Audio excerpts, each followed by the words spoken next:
dando continuidade aí, né, nessas nossas aprendizagens. E como o professor Márcio já antecipou para vocês, hoje a gente começa uma história nova, né? Hoje a gente começa a escrever um novo capítulo aí, contemplando um assunto que é muito próprio do 8º ano, embora alguns aspectos a gente já tenha visto, aliás, vocês muito provavelmente já viram no 7º ano. A gente vai recomeçar uma conversa sobre álgebra. Lembra da álgebra?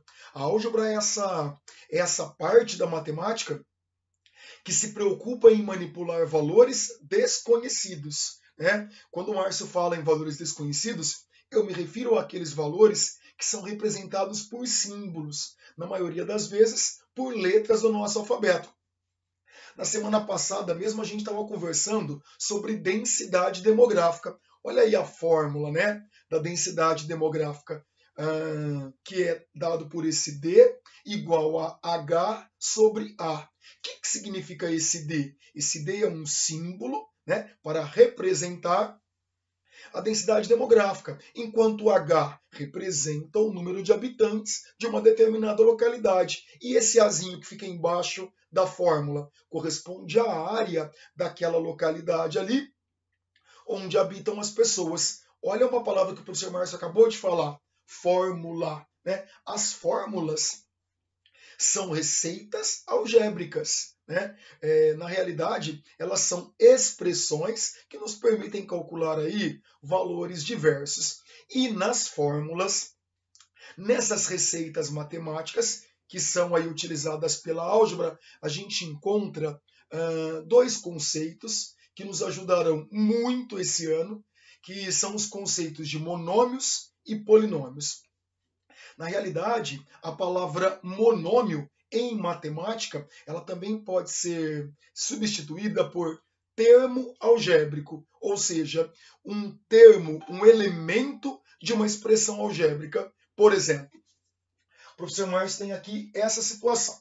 Imagina que eu tenha ido no supermercado, né, um dia lá de comprar frutas e verduras, e no supermercado, então, eu coloco no meu carrinho laranjas, maçãs, abacaxis e peras. Né? Laranjas, maçãs, abacaxis e peras. E aí, num determinado momento, eu dou uma olhada ali para o meu carrinho, falei, peraí, eu acho que tem fruta demais, né? Acho que eu vou retirar alguma coisa. Então, muita atenção. Nesse momento, o professor Márcio, então, coloca no seu carrinho 15 laranjas, 7 maçãs, 2 abacaxis, e como já haviam peras, né, o que eu faço? Eu resolvo tirar, né, subtrair 3 peras. Queridos, 15L mais 7M mais 2A menos 3P, isso aqui é o que a gente chama de uma expressão algébrica. Né? Isso daqui é uma expressão algébrica. Ou seja, eu tenho vários termos desconhecidos compondo uma única expressão. No caso, o valor desconhecido ele é representado por cada uma dessas letras. E percebam que esses termos que compõem a expressão algébrica, na realidade eles correspondem àquilo que a gente chama de monômios. Então esse 15L aqui, na realidade ele é um monômio. Esse 2A, né, ele corresponde a um monômio. Esse menos 3P, esse menos 3P, ele corresponde a um monômio. E essa junção de vários monômios, é o que a gente chama de polinômios. Perceba, o polinômio corresponde a toda essa expressão algébrica. Nessa nossa primeira aula, né, nessa nossa primeira conversa a respeito de monômios, o professor Márcio gostaria de dar a vocês algumas informações importantes. Né? Na realidade, um monômio é um termo sempre formado por dois elementos. Né? Dois elementos, um coeficiente e uma parte literal. Quem é o coeficiente? O coeficiente é esse número conhecido que multiplica a parte desconhecida, que a gente chama de parte literal. Por exemplo, vamos pegar aqui a quantidade de maçãs. 7m. Nesse número aqui, o 7 corresponde ao coeficiente, que eu chamo de C. O m, que é o valor desconhecido, é o que a gente chama de parte literal. O coeficiente está sempre a multiplicar a parte literal. A gente nunca pode perder de vista que entre o número e a letra eu sempre tenho o sinal de vezes. Ele estará aparente, professor Márcio? Não, ele não estará aparente. Pode colocar o vezes, mas não tem necessidade dele, tá? 7m é a mesma coisa que 7 vezes o valor de m. Tudo bem? Nesse caso aqui, ó, menos 3p. Isso daqui é um monômio, né? Isso daqui é um monômio, menos 3p.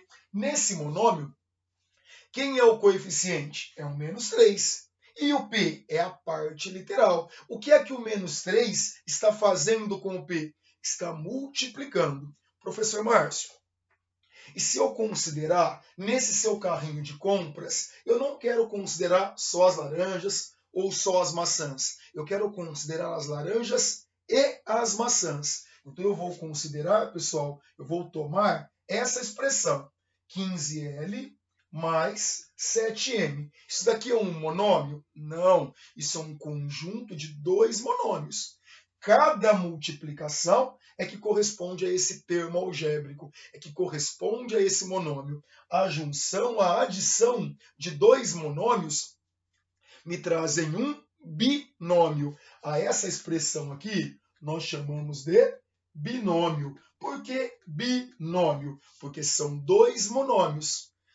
Como é que eu enxergo essa divisão de monômios? Através de uma adição ou de uma subtração. Por exemplo, eu vou considerar as 7 maçãs mais os 2 abacaxis menos as 3 peras. Tá? Nesse caso aqui, nós temos 1, 2, 3 termos. Opa! Essa expressão algébrica ela receberá o nome de trinômio. Ok? Por que trinômio? Porque eu estou considerando numa adição ou numa subtração 1, 2, 3 monômios. Vamos analisar separadamente os monômios. Esse primeiro tem coeficiente 7, parte literal m. O segundo tem coeficiente 2, parte literal a. E o terceiro tem coeficiente menos 3 e parte literal p. Ok? Dá uma analisada comigo nessas situações que eu vou apresentar aí para vocês. Olha, são 4 situações. Então eu tenho esse primeiro aí, 2xy. 2 é um número que multiplica xy. Então 2 é o coeficiente, xy é a parte literal. Aí ao lado, 5 sextos a ao cubo. 5 sextos é o coeficiente, a elevado ao cubo, a parte literal. Menos 9m quadrado. Menos 9 é o cara que multiplica, é o coeficiente. M quadrado, a parte literal. A elevado à quinta b. Opa! Cadê o coeficiente? O coeficiente nesse caso é 1. Porque como 1 é elemento neutro da multiplicação, não tem necessidade de escrever o 1. A quinta b é a mesma coisa que 1 vezes a quinta b. Então o coeficiente vale 1. A elevado à quinta b corresponde à parte literal. Uma coisa importante, monômios que têm a mesma parte literal são chamados de monômios semelhantes. Isso é muito importante. Isso vai ser muito importante para as nossas próximas aprendizagens. Monômios serão chamados de semelhantes sempre que eles apresentarem a mesma parte literal. Por exemplo, todo mundo olhando aqui. Menos 3a elevado ao quadrado b. E um outro monômio é 13a elevado ao quadrado b. Eu tenho aqui dois monômios diferentes. O primeiro tem coeficiente menos 3, parte literal a ao quadrado b. O segundo tem coeficiente 13, parte literal a ao quadrado b. São diferentes, sim, mas esses monômios podem ser chamados de monômios semelhantes. Por que é que eles recebem o nome de monômios semelhantes? Porque as partes literais são iguais. Tudo bem, pessoal? Uma coisa importante, ainda sobre os polinômios. A palavra poli significa muitos, né? Muitos o quê? Muitos monômios, vários monômios. Então, como eu já coloquei aqui no carrinho de compras, e agora eu apresento a vocês, 5x ao quadrado y mais 4xy ao quadrado mais 1xy menos 2. Isso é um exemplo de polinômio. Nesse caso, nós temos 4 termos. Olha esse de baixo. 9m ao cubo mais 7m quadrado mais m elevado ao cubo mais 6m quadrado menos 2mn mais 1. Mais um polinômio. Como eu já apresentei a vocês, monômios são termos unitários. 2 monômios constituem um binômio. 3 monômios constituem um trinômio. Lembrando que esses monômios, para constituírem binômios, trinômios ou polinômios, eles devem ser sempre somados ou subtraídos.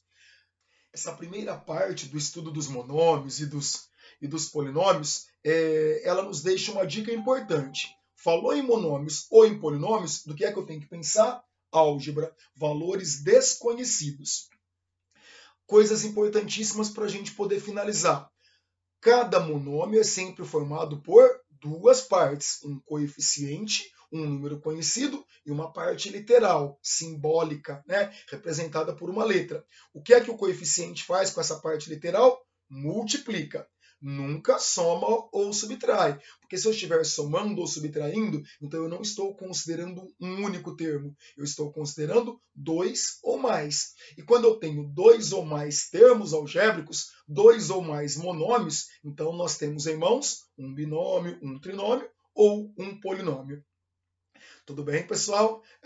Vocês terão a oportunidade de realizar algumas atividades nesse sentido. Essa parte introdutória ao estudo dos monômios, ela é muito tranquila. Se for o caso, revisitem aí as informações que o professor Márcio passou e é fazendo exercício que a gente aprende. Eu vou disponibilizar umas atividades e tenho certeza que vocês vão tirar de letra. Muito obrigado pela atenção.